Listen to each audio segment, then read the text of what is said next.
खबर बिहार झारखंड देख रहे हैं आप और मैं हूं आपके साथ जावेद अली। बुलेटिन में बिहार झारखंड से जुड़ी हर खबर आप तक पहुंचाएंगे, लेकिन उससे पहले एक नजर हेडलाइंस की ओर। झारखंड हाई कोर्ट ने किए सरकार से सवाल, शिक्षकों और पंचायत सचिवों की नियुक्ति को लेकर पूछे सवाल। अदालत ने 25 नवंबर की तारीख अगली सुनवाई के लिए की निर्धारित। उपचुनाव को लेकर राजनीतिक दलों ने कसी कमर, आरजेडी ने राबड़ी देवी के आवास पर की बैठक। उपचुनाव की तैयारियों को लेकर हुई चर्चा। पतरातू में साधना प्लस न्यूज की खबर का हुआ असर, विश्वनाथ प्रसाद के साथ भ्रष्ट अधिकारियों को किया गया निलंबित। साधना प्लस न्यूज के पत्रकार से भी किया था दुर्व्यवहार। वैशाली में जमीन विवाद बना खूनी संघर्ष, विवाद में 2 लोगों की हुई मौत, मामले की जांच में जुटी पुलिस।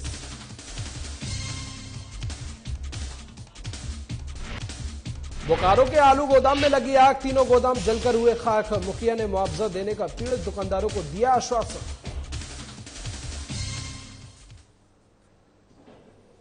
और खबरों की शुरुआत करेंगे। झारखंड हाईकोर्ट ने एक बार फिर सरकार से सवाल किया है कि शिक्षकों और पंचायत सचिवों की नियुक्ति कब तक होगी। दरअसल झारखंड हाईकोर्ट के जस्टिस डॉक्टर एसएन पाठक की अदालत ने गैर अनुसूचित जिलों के हाई स्कूल शिक्षक और पंचायत सचिव पद पर नियुक्तियों को लेकर दायर कई याचिकाओं पर शुक्रवार को सुनवाई की। इस दौरान प्रार्थी और राज्य सरकार का पक्ष सुनने के बाद अदालत ने राज्य सरकार को शपथ पत्र दायर करने का निर्देश दिया। कार्मिक विभाग द्वारा 6 अक्टूबर को जारी पत्र को शपथ पत्र में देने को कहा।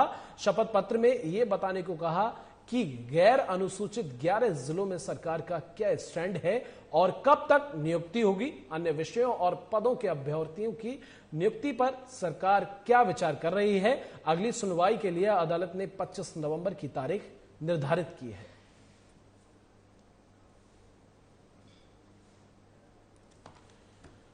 तो उपचुनाव को लेकर राजनीतिक दलों ने जो है वो कमर कस ली है।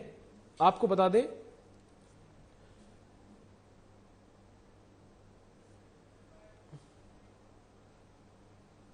उधर बिहार में 2 सीटों पर होने वाले विधानसभा उपचुनाव को लेकर राजनीतिक दल तैयारियों में जुट गया है। दोनों सीटों पर उपचुनाव के लिए 30 अक्टूबर को मतदान होगा। इस बीच उपचुनाव की तैयारियों के लेकर बिहार की सबसे बड़ी राजनीतिक पार्टी आरजेडी ने बिहार की पूर्व मुख्यमंत्री राबड़ी देवी के आवास पर हाई लेवल की मीटिंग की। इस मीटिंग में बिहार विधानसभा के नेता प्रतिपक्ष तेजस्वी यादव, आरजेडी प्रदेश अध्यक्ष जगदानंद सिंह समेत पार्टी के सभी नेता शामिल हुए। तो उपचुनाव को लेकर सभी राजनीतिक दलों ने अपनी कमर कस ली है। आरजेडी ने राबड़ी देवी के आवास पर बैठक भी की।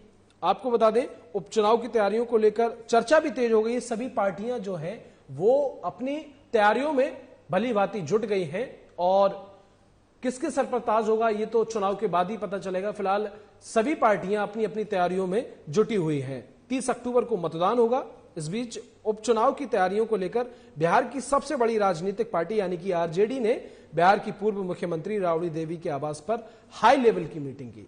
हालांकि इस मीटिंग के दौरान क्या कुछ तात्पर्य, क्या कुछ निष्कर्ष निकलकर सामने आया वो अभी कहना मुश्किल है, लेकिन लगातार जो पार्टियां हैं वो अपनी तैयारियों में जुटी हुई हैं।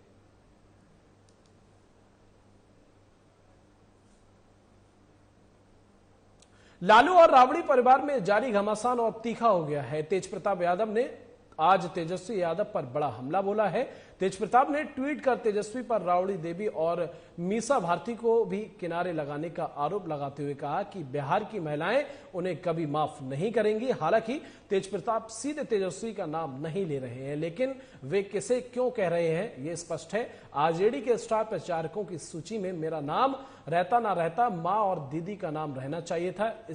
इस गलती के लिए बिहार की महिलाएं कभी माफ नहीं करेंगी। दशहरे में हम मां की ही आराधना करते हैं।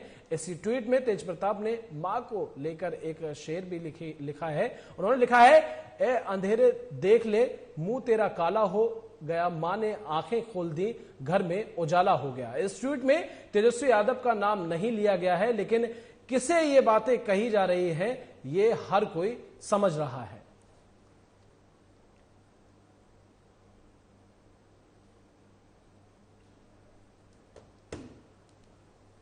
और देवघर में चल रहे कई जन कल्याणकारी योजनाओं को लेकर उपायुक्त मंजूनाथ भजंत्री की अध्यक्षता में समीक्षा बैठक आयोजित की गई। उपायुक्त ने प्रधानमंत्री आवास योजना के तहत चल रहे कार्यों की समीक्षा की और संबंधित अधिकारियों और प्रखंड विकास पदाधिकारियों को सख्त निर्देश दिए।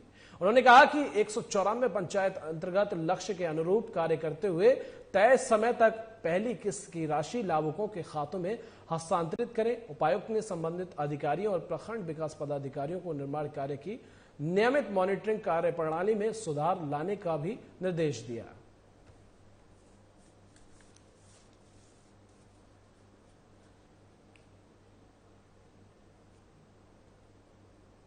तो उसमें जो बिंदु आए थे उसी के बारे में आज हम लोगों ने समीक्षा किया है। खासकर जैसे प्रधानमंत्री आवास योजना जो है और 21-22 का 15 अक्टूबर से पहले सभी लोगों का स्वीकृत होना चाहिए और उनको फर्स्ट किस्त भी चला जाना चाहिए। मुख्यमंत्री पशुधन विकास योजना का ज़्यादा से ज़्यादा प्रसार करें और जो CMEG की जो है मुख्यमंत्री रोजगार सृजन योजना जो है उसके साथ उसको जोड़ा जा सकता है। 75वीं आजादी के अमृत महोत्सव के तहत NSG की अखिल भारतीय सुदर्शन भारत परिक्रमा ब्लैक कैट कार रैली शुक्रवार की शाम जमशेदपुर पहुंची, जहां सिटी एसपी ने गर्मजोशी से उनका स्वागत किया। वहीं शनिवार को टाटा स्टील के वाइस प्रेसिडेंट चाणक्य चौधरी ने NSG के ब्लैक कैट कार रैली को झंडा दिखाकर कोलकाता के लिए रवाना किया। बताया जा रहा है कि रैली में कुल 18 कारें शामिल हैं। इनमें से NSG के कुल 49 कमांडो हैं। वहीं रैली के आगे आर्मी के मेडिकल वैन भी चल रहे हैं। जानकारी के मुताबिक 12 राज्यों के 18 शहरों से होकर ये रैली गुजरेगी। ये सभी शहर देश के स्वतंत्रता सेनानियों से जुड़े ऐतिहासिक स्थान हैं। ये रैली कुल 7500 किलोमीटर की यात्रा तय करेगी।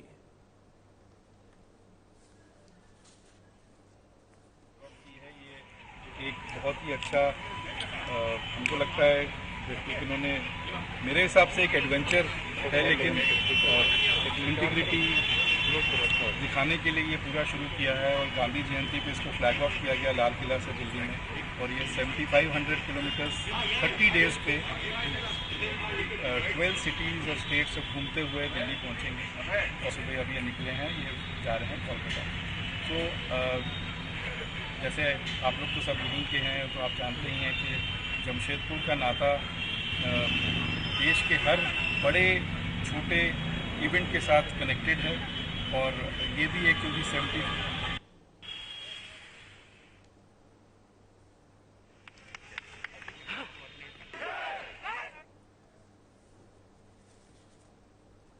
और एक बार फिर साधना प्लस न्यूज की खबर का बड़ा असर देखने को मिला है। पतरातू के PTPS के परिसंपदा पदाधिकारी विश्वनाथ प्रसाद ने साधना प्लस न्यूज के पत्रकार विकास पाठक के साथ दुर्व्यवहार का आरोप है। आपको बता दें कि हमारे संवाददाता न्यूज कवरेज करने के लिए बुलाया गया था और सवाल पूछे जाने पर परिसंपदा पदाधिकारी विश्वनाथ प्रसाद पर दुर्व्यवहार किया गया था, जिसे साधना प्लस न्यूज ने इस खबर को प्रमुखता से दिखाया था, जिस पर PTPS ने कार्रवाई करते हुए विभागीय कार्य में लापरवाही और अनियमितताओं को लेकर ऊर्जा विभाग के विश्वनाथ प्रसाद के साथ भ्रष्ट अधिकारियों को भी निलंबित कर दिया है। साथ ही इन भ्रष्ट अधिकारियों पर पतरातू के PTPS के अधीन सरकारी आवासों के आवंटन में अनियमितता बरतने का आरोप है और पैसे लेकर अवैध निर्माण कराने के साथ साथ उन्हें पैसा नहीं देने वालों के खिलाफ पूर्वाग्रह से ग्रसित होकर कार्रवाई करने के आरोप हैं। गौरतलब है कि विश्वनाथ प्रसाद का नाम भ्रष्ट अधिकारियों की लिस्ट में शामिल था। साथ ही आम नागरिकों ने भी उनके रवैयों को लेकर लगातार विभाग को शिकायत की जाती थी। ऊर्जा विभाग ने विश्वनाथ प्रसाद के साथ साथ PTPS के प्रशासक मालिक यादव कराने मुनेश्वर सिंह को भी उनके साथ संलिप्त मानते हुए निलंबित किया गया था। तो साफ तौर पर साधना प्लस की न्यूज का जो खबर थी उसका असर देखने को मिला है। ऐसे में जो भ्रष्ट अधिकारी थे उनको निलंबित किया गया। हालांकि साधना प्लस के जो संवाददाता थे उनके साथ भी दुर्व्यवहार किया गया और कहा जाए तो साधना प्लस ने इस खबर को प्रमुखता से दिखाया था, जिसके बाद ये असर देखने को मिला। तो एक बार फिर साधना प्लस न्यूज की खबर का असर हुआ है। विशेष परिसंपत्ति पतरातू के अधीन सरकारी आवासों के आवंटन में अनियमितता बरतने वाले अधिकारियों के विरुद्ध विभाग द्वारा उचित कार्रवाई की गई है। मैं इनका स्वागत करती हूँ। साथ ही मैं कहना चाहूंगी कि अधिकारी अपने पद का दुरुपयोग ना करें, अपने कर्तव्य का पालन करें और साथ ही सबों का सम्मान करें। अपना पद का दुरुपयोग कर रहे थे, इसमें कोई दो राय नहीं है और इनके निलंबन से पब्लिक में भी खुशी का माहौल है और अच्छा हुआ कि सरकार ने इस पर जांच कमेटी बैठाई और दोषियों को सजा दी है। लेकिन आगे देखते हैं, अगर आगे कुछ और कार्रवाई होती है तो पब्लिक के लिए अच्छा ही होगा। परिसंपत्ति का मालिक अपने आप को समझना और हिटलर शासन चलाना, तो आम जनता को पता है कि सही क्या है और गलत क्या है। किन्हीं के जाने से अगर पब्लिक खुश है तो आप स्वयं समझ सकते हैं कि गलती कहाँ थी। संपदा पदाधिकारी के साथ साथ और भी उच्च पदाधिकारी, जिनके बारे में पहले भी मैंने आप लोगों के माध्यम से और लिखित सरकार को ध्यान आकृष्ट कराया था। सरकार संवेदनशील है। सरकार किसी कीमत पर हेमंत सोरेन भ्रष्टाचारियों को बख्शने नहीं जा रही है। तो इसी खबर पर ज्यादा जानकारी के साथ विकास पाठक पतरातू जिले से हमारे साथ फोन लाइन पर जुड़ गए हैं। विकास, सबसे पहले इस पूरे मामले की अपडेट आपसे चाहेंगे। जी जावेद, मैं आपको बताना चाहूंगा कि जो पतरातू के स्टेट ऑफिसर से परिसंपत्ति पदाधिकारी जो विश्वनाथ प्रसाद हैं जी, उनके ऊपर पहले से भी काफी एलिगेशन लगे हुए थे आवास के आवंटन में गड़बड़ी की जी। और उनके ऊपर हमारे चैनल साधना न्यूज चैनल जो हमारा है साधना, उसके द्वारा हम लोगों ने लोगों का ध्यान आकृष्ट करवाया था, पदाधिकारियों का, सरकार का भी ध्यान आकृष्ट करवाया था कि अवैध रूप से पैसे की वसूली करके ये निर्माण भी करवाते हैं और आवासों में गजब का घोटाला इन्होंने कर रखा है। ये बहुत भारी लेन देन का इनका एक सोर्स बना हुआ था, जिसको हम लोगों ने उजागर किया और इनके ऊपर पहले से भी बहुत सारे एलिगेशन लगे हुए हैं। गरीबों के ऊपर इनका डंडा काफी चलता है, क्योंकि डायरेक्ट इनके लोग पैसे की मांग करते थे लोगों से। जो गरीब अगर पैसे देने में सक्षम नहीं थे, उनका आवास, उनका दुकान चाहे जो भी था, उनको तोड़ दिया जाता था जी। और जहां से इनको मोटी पैसे की वसूली होती थी वहां तो इनके बल्ले बल्ले होते थे। लेकिन वो कहते हैं ना कि आखिर कब तक बुराई। विकास, जब आप कवरेज के दौरान इस खबर को कवरेज करने गए और जब आपने अधिकारी से, विश्वनाथ से जब सवाल पूछे तो आपके साथ क्या कुछ अभद्रता उन्होंने की, विस्तार से चाहेंगे, एक बार जनता को आप साझा करें। जी जावेद, मैं बताना चाहूंगा अपने दर्शकों को अपने टीवी चैनल के माध्यम से जी कि डैम का जो फाटक खोलने के सिलसिले में मैंने भी उनसे बेरुखी से इस कदर मेरे साथ व्यवहार किया था और अपने गार्ड को आदेश दे डाला था कि निकालो, लाठी निकालो और मारो इस पत्रकार को। वो बिल्कुल शालीनता उनमें कहीं है ही नहीं। वो पत्रकार को लोकतंत्र का चौथा स्तंभ माना जाता है। ऐसे में इस पूरे मामले की आपने जब प्रशासनिक अमलों से, प्रशासनिक अधिकारियों से इनकी शिकायत करने की कोशिश की तो उनकी तरफ से क्या कुछ आश्वासन आपको दिया गया था? जी जावेद, उन्होंने जहां जहां भी मैंने इनकी शिकायत की, लिखित आवेदन दिया, अपने चैनल के माध्यम से न्यूज कवरेज करवाए, तो सभी लोगों ने कहा कि ठीक है, हमारे पास भी इनके खिलाफ कुछ शिकायतें आई हैं और इनके ऊपर जांच का टीम बैठेगी, जांच कमीशन होगा और निश्चित पर कार्रवाई की जाएगी। इसका भरपूर आश्वासन मुझे हर जगह से, चाहे हमारे वो एसपी साहब हो, डीजी मैम हो, चाहे सभी जगह से लोगों ने मुझे आश्वस्त किया था कि जो भी कार्रवाई उचित होगी ऐसे लोगों के विरुद्ध वो किया जाएगा। और आज हम लोग साफ तौर पे देख सकते हैं कि एक बहुत ही अच्छा मैसेज गया प्रबंधन और प्रशासन तथा सरकार की ओर से लोगों के लिए कि उन्होंने इस पर संज्ञान लेते हुए एक अच्छा निर्णय लिया। उनका निलंबन पूरे क्षेत्र में, इस बात से एक खुशी का माहौल है, लोगों में एक अजीब खुशी देखने को मिल रही है इस बात से कि आखिर बुराई का अंत होना ही चाहिए था और वो हुआ। कब से ये अपने भ्रष्टाचार में लिप्त थे? कब आपको खबर हुई और जब आपने कवरेज की, आपके साथ अभद्रता की गई, पहले से इनके खिलाफ क्यों कोई कार्रवाई किसी अधिकारी ने नहीं की?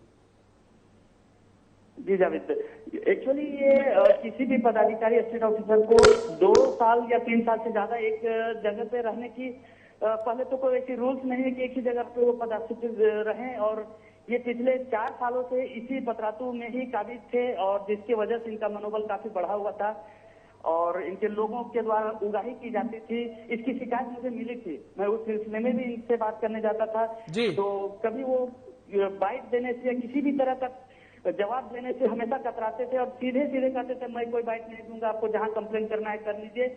और इनके बंदों का तो साफ तौर पे कहना था कि हमारे सर का कोई कुछ नहीं कर सकता, वो ऊपर से नीचे तक मैनेज करते हैं। मतलब कुल मिलाकर विकास, ये विश्वनाथ जो प्रसाद थे, अधिकारी थे, इनका हाथ अपने गुर्गों पर रखा हुआ था और इनके गुर्गे भी साफ तौर पर यही कहते थे कि जो करना चाहो कर लो, हमारा कोई कुछ नहीं कर सकता। मतलब इन्हें प्रशासनिक अमले का, पुलिस प्रशासन का कोई खौफ नहीं था।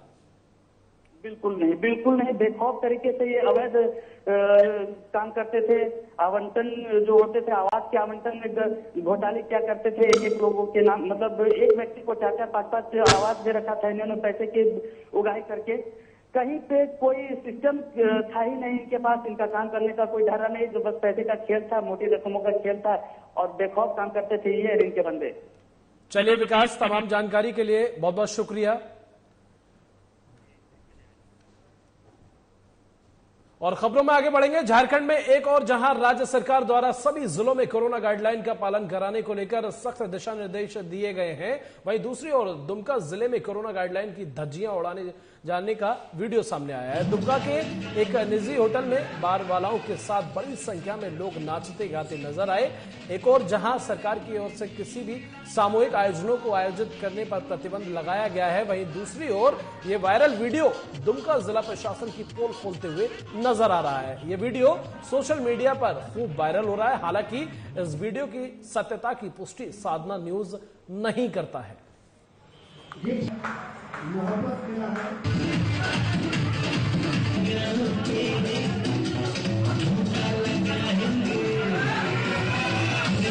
तो एक और जहां कोविड को देखते हुए सरकार लगातार गाइडलाइन का पालन करा रही है, लगातार गाइडलाइन बना रही है, लेकिन दूसरी ओर बार बालाओं का ये वीडियो लगातार दुमका जिले से वायरल हो रहा है, तेजी से वायरल हो रहा है। ऐसे में इस वीडियो को देखकर ये साफ अंदाजा लगाया जा सकता है कि इन लोगों को किसी तरह का कोई खौफ नहीं है, पुलिस प्रशासन का या सरकार की गाइडलाइन का कोई खौफ नहीं है। ये अब मजे में मस्त है। लगातार बाल वालाओं के साथ जिस तरह से ये ठुमके लगा रहे हैं, ऐसा लग रहा है कि कोरोना का इन्हें कोई खतरा नहीं है।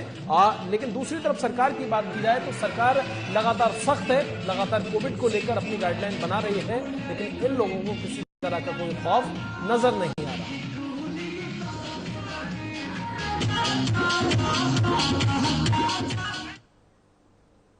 उधर बोकारो के पेटरवार थाना क्षेत्र के बुंडू पंचायत के गागीहाट में बीती रात झोपड़ी नुमा 3 आलू गोदाम में शॉर्ट सर्किट से आग लग गई। आग की लपटें इतनी तेज थीं कि तीनों गोदाम जलकर खाक हो गए। आग लगने की सूचना मिलते ही मुखिया अजय कुमार सिंह, विपिन जायसवाल, अमन चावला और स्थानीय दुकानदारों की मदद से आग पर काबू पाया गया।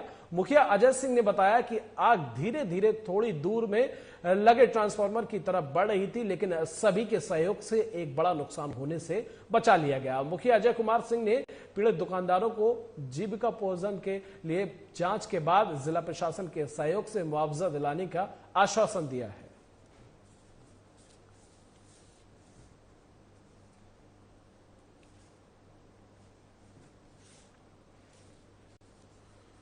तो शॉर्ट सर्किट के चलते ये आग लग गई, जिसकी वजह से तमाम जो दुकानें थीं वो जलकर खाक हो गई। दुकानदारों को काफी नुकसान हुआ है। हालांकि हताहत होने की कोई खबर नहीं है, लेकिन मुखिया अजय सिंह ने ये आग धीरे धीरे ट्रांसफार्मर की तरफ बढ़ रही थी, कहा जाए तो एक बड़ा हादसा होते होते टल गया, लेकिन आग ने शॉर्ट सर्किट से लगने के बाद विकराल रूप धारण कर लिया, जिससे सभी दुकानें जलकर खाक हो गई, लोगों का लाखों का नुकसान हो गया। हालांकि हताहत होने की कोई खबर नहीं है। में हम लोग थे, किसी ढलाई हो रही थी, उसका निरीक्षण करने गए थे, तो मनोज महतो उपेल हॉस्पिटल के संचालक हैं, उन्होंने खबर किया कि बजाटाणा में आलू गोदाम में आग लगी हुई है। हम लोग तत्काल यहाँ पर पहुंचे और देखा कि आग काफी जोरों से आग लगी हुई है। 3 दुकान में आग लगा हुआ, ट्रांसफार्मर का तार जल रहा है, ट्रांसफार्मर की ओर आग बढ़ रही थी और हम लोगों ने आग बुझाने का प्रयास किया, बालू से करके या पानी की व्यवस्था करके आग पर हम लोगों ने काबू पाया है अभी, लेकिन तब तक से बहुत सारा सामान, लगभग सारा सामान जल चुका है। और जमीनी विवाद को लेकर 2 पक्षों के बीच मारपीट में 2 की मौत होने का मामला सामने आया है। खबर वैशाली के पटेड़ी बेलसर थाना क्षेत्र के बेलसर ओपी के जारंग रामपुर चौक की है, जहां जमीनी विवाद को लेकर हुई खूनी संघर्ष में एक ही परिवार के 2 लोगों को तेज धारदार हथियार से हमला कर मौत के घाट उतार दिया गया, जबकि घटना में 2 अन्य लोगों को इलाज के लिए हॉस्पिटल में भर्ती कराया गया है। सूचना पर पहुंची पुलिस मामले की जांच में जुटी हुई है। तो जमीनी विवाद को लेकर 2 पक्ष आपस में भिड़ गए, जिसमें एक ही परिवार के 2 लोगों की मौत भी हो गई। हालांकि पुलिस को इसकी सूचना दी गई, पुलिस मौके पर पहुंची और जांच पड़ताल में जुटी हुई है।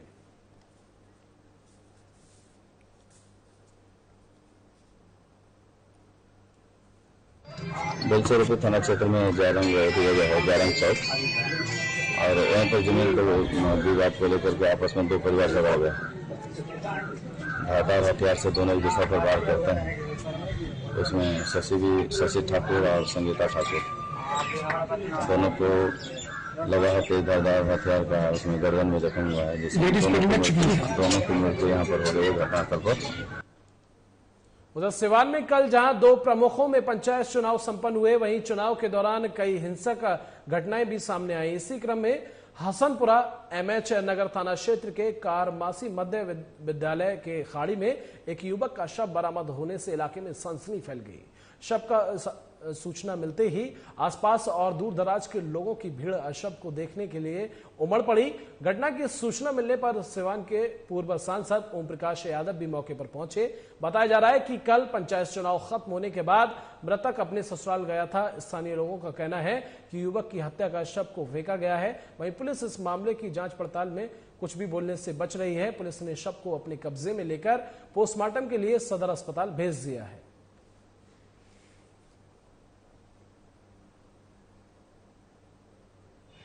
कल 6 बजे तक हम लोग के साथ में था और बोलेरो गाड़ी चला रहा था जी। रात में वो अपने ससुराल गया है खेपा जी, और लौटने के क्रम में न जाने किस तरह की घटना घटी है। आज उसकी डेथ हो गई है। पोस्टमार्टम रिपोर्ट से पता चलेगा कि उसके गर्दन में जो गमछा है उसको फांसी बना करके मार करके फेंका गया है। उधर गुमला के छतर पहाड़ क्षेत्र में एक युवक का अधजला शव मिलने से क्षेत्र में सनसनी फैल गई। शव मिलने की सूचना पर थाना प्रभारी राहुल कुमार झा दल बल के साथ मौके पर पहुंचे।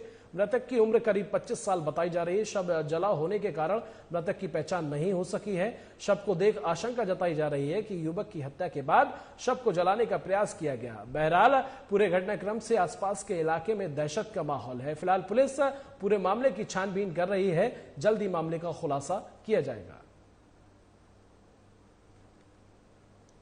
उधर गुमला में एक बार फिर अंधविश्वास के कारण वृद्ध दंपति को डायन विसाही कर प्रताड़ित किए जाने का मामला सामने आया है। घाघरा थाना क्षेत्र के खपिया गांव के वृद्ध दंपति एतबा लोहरा उनकी पत्नी बलमाइत देवी ने घाघरा थाने में शिकायत दर्ज कराई। पीड़ित एतबा लोहरा ने बताया कि उनके ही छोटे भाई चरवा लोहरा, भतीजा चरकू लोहरा और गांव के कुछ लोगों ने उनके घर आकर उन पर डायन विसाही का आरोप लगाया और उनके साथ लाठी डंडे से मारपीट कर दी।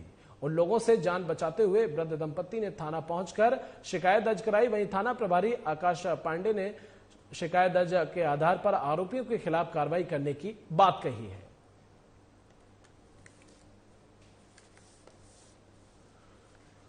तो वृद्ध दंपति पर लगा डायन विसाही का आरोप लगाया गया है। वृद्ध दंपति ने थाने में इसकी शिकायत भी दर्ज कराई है। तो लोहरा ने बताया कि उनके ही छोटे भाई चरवा लोहरा, भतीजा चरकू लोहरा और गांव के कुछ लोगों ने उनके घर आकर उन पर डायन विसाही का आरोप लगाया और उनके साथ लाठी डंडे से मारपीट भी की। उन लोगों से जान बचाते हुए वृद्ध दंपति ने थाना पहुंचकर इन सब की शिकायत दर्ज कराई है। प्रखंड में डायन का आलम इस तरह का फैल चुका है कि पूरे लोग पूरे क्षेत्र में माने भय के वातावरण में जी रहे हैं, जो कमजोर है। इसका एक उदाहरण है कि घाघरा प्रखंड के खपिया गांव में एतवा लोहरा और एतवा लोहरा की पत्नी को शाम में आज डायन विसाही का आरोप लगा के चरवा लोहरा और उसका बेटा चरकू लोहरा और खुदी लोहरा घर में घुस के मारपीट करने लगा। 7 बजे खुदी चरकू चरवा आके हमें खाना पीना बनात रही सखन आला या दूरा डाइट के पास ला दूरा बूढ़ी दूर पत्नी के मारला और खुदी कर मान और लग साल भर अलग चरकू कर मान और लग साल भर अलग बाजार मारलक सेखो कहे ना कि हे मन कह रहे नाई सा दिशा डाइन कह के बोलत है यार ऐसा करत है जब नहीं तब पेटों में चक्कू चला रहे हैं। उधर बिहार के शेखपुरा के अरियरी प्रखंड क्षेत्र में दबंगों की दबंगई का मामला सामने आया है। ये मामला अरियरी प्रखंड क्षेत्र के कसार थाना क्षेत्र अंतर्गत गंगापुर गांव का है, जहां हरिंदर माझी और उनकी पत्नी सरोज माझी ने पुलिस कप्तान को आवेदन देकर दबंगों में से अपनी जान माल की सुरक्षा की गुहार लगाई। इस संबंध में पीड़िता सरोज देवी ने बताया कि 6 अक्टूबर को उनके ही गांव के सुरेश माली, अनिल माझी, सुनील माझी के साथ कुछ लोगों ने उनके घर के दरवाजे को तोड़कर अंदर घुस आए और घर की महिला और बच्चों को लाठी डंडे से पीटने लगे। उन लोगों के डर से सभी ने घर छोड़कर भागकर अपनी जान बचाई। तो दबंगों ने अपनी दबंगन दिखाई, पीड़ितों ने न्याय की गुहार लगाई है। हालांकि महिला का कहना है कि दबंगों के जो हौसले हैं लगातार बुलंद होते जा रहे हैं। दबंगों ने जबरन घर में घुसकर लाठी डंडों से महिलाओं और बच्चों की पिटाई की। ऐसे में इसकी शिकायत पुलिस से की है। हालांकि जो दबंगों के हौसले हैं लगातार बुलंद दिखाई दे रहे हैं। तो बिहार के शेखपुरा के अरियरी प्रखंड क्षेत्र में दबंगों की दबंगई ये देखने को मिली है, जहां हरिंदर मंझी और उनकी पत्नी सरोज मंझी ने पुलिस कप्तान को आवेदन देकर अपनी जान माल की सुरक्षा की गुहार लगाई है। दोनों का कहना है कि जो दबंग हैं वो इनके घर में घुस आए, महिलाओं के साथ मारपीट की और बच्चों को भी मारा। ऐसे में इन दोनों ने न्याय की गुहार लगाई है, अपनी सुरक्षा के संबंध में तहरीर दी है। और इसी के साथ बुलेटिन में बस इतना ही। नमस्कार।